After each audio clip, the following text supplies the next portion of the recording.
if you're in the market for an affordable all-electric subcompact crossover, and if you asked me, would I purchase the Bolt?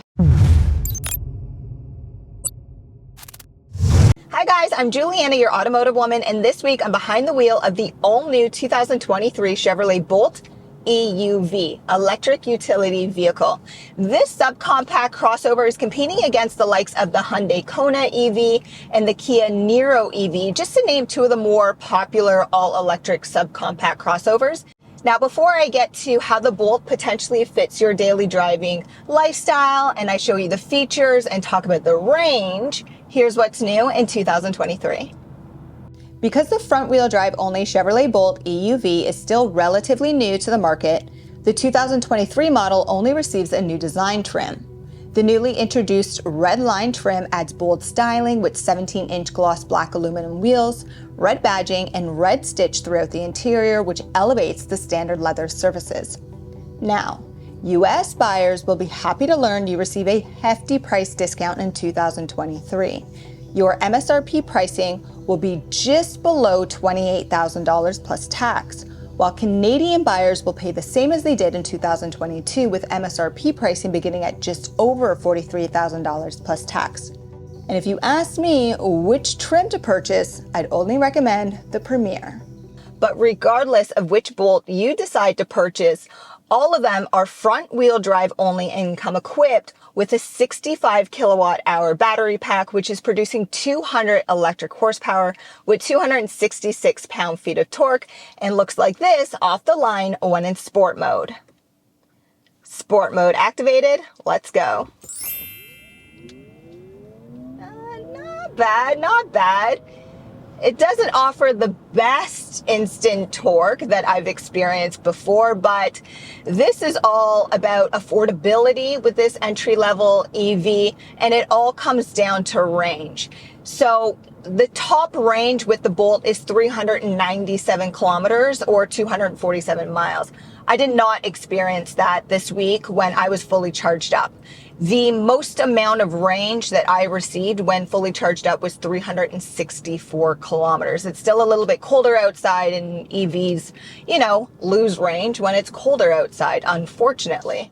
Now, when it comes to charging, personally, I never went below 80 to 82% empty daily. So I was able to charge up easily overnight using a 120 volt connection in a 12 to 14 hour span.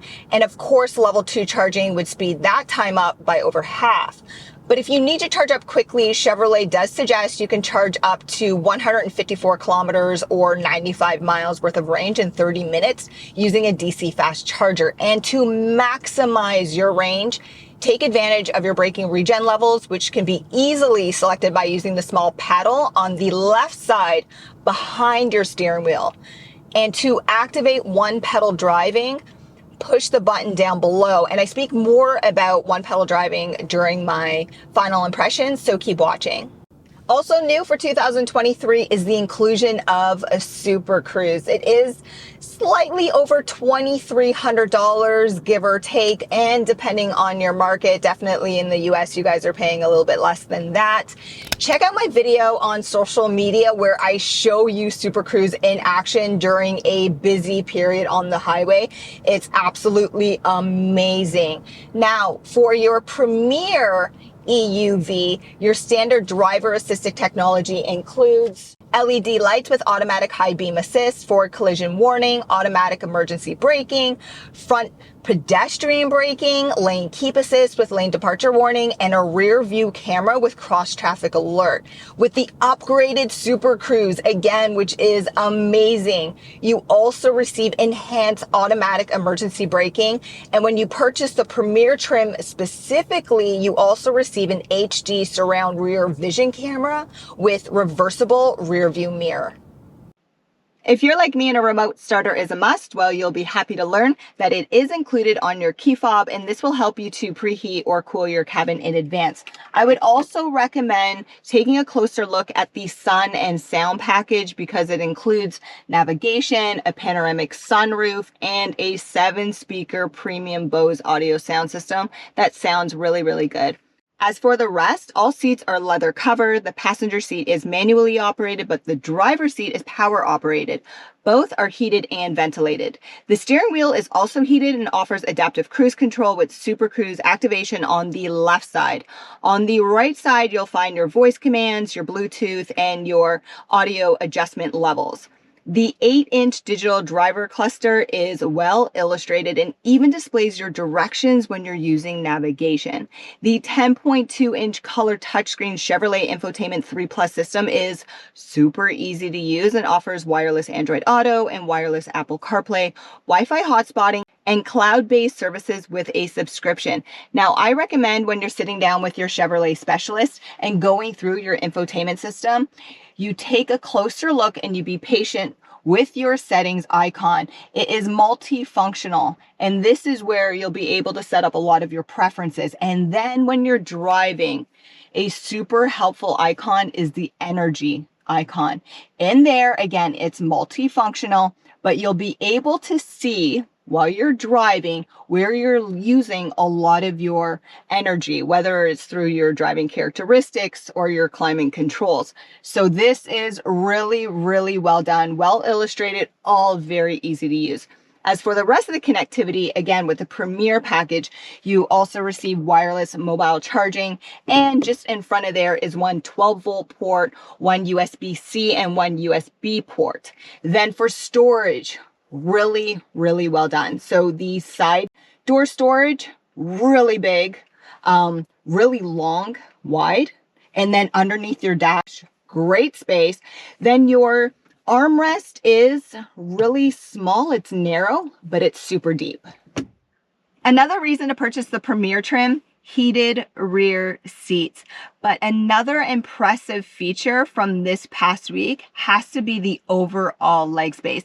And if you're familiar with my channel, you know I never complain about leg or head space. But when I say it's impressive, keep in mind this is a sub-compact crossover SUV. So you expect leg and head space to be tight. And leg space is really good. But headspace, pay attention when you go out for your test drive, because for taller guests, it could get tight. Now, these seats are also fixed, meaning they don't move forwards or backwards, and they don't recline. As for storage back here, also really good. And that's the word of the day, is just really. Everything is really good, really impressive. Wasn't expecting that. You also receive one pocket behind the front passenger seat. And of course, when nobody's sitting in the middle, you can take advantage of your two traditional cup or bottle holders.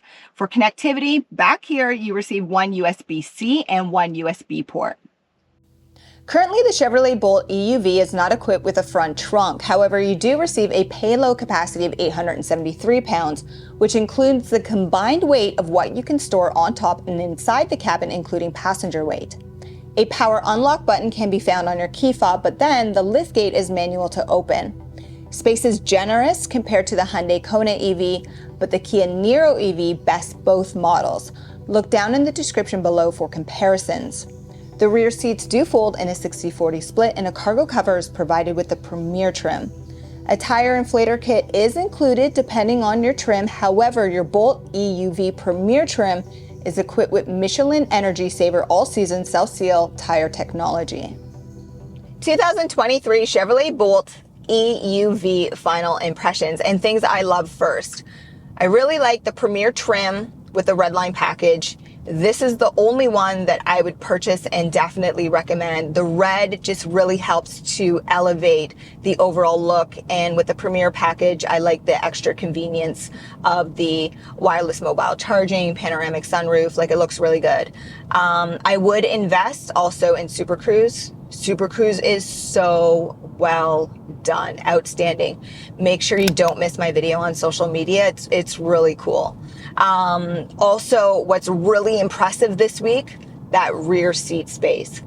So this is an entry-level, affordable, sub-compact, all-electric SUV. And that leg space is outstanding. So if you have a family and you need a good EV that is affordable as a daily driver, oh, yeah, outstanding space. So none of your kids or your guests are going to complain. Now, it's not all perfect. Things that I would change is this armrest. Because I'm so short, it really doesn't work too well for me, because I have to move my seat forward. But if I was a little bit taller and I sat back even further, then this would be fine. So I would definitely fix that. And then noise cabin quality could also be a little bit better too.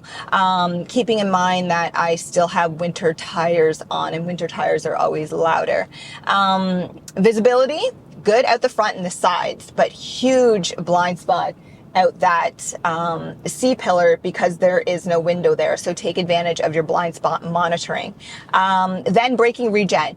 You have to get used to this, because when you max out your braking regen and you activate one pedal driving, when you lift off the accelerator, it does stop really, really well. So you have to get used to that because it might be too instant for you. All that aside, great entry level daily driving all electric commuter. I would recommend it. It's great. But what I like to do is recommend a test drive, because those are complimentary. You have to look down in the description below. I try to make your experience in shopping for cars easier for you. And while you're down there, check out the new website and connect with me on social media. Thanks for watching, guys.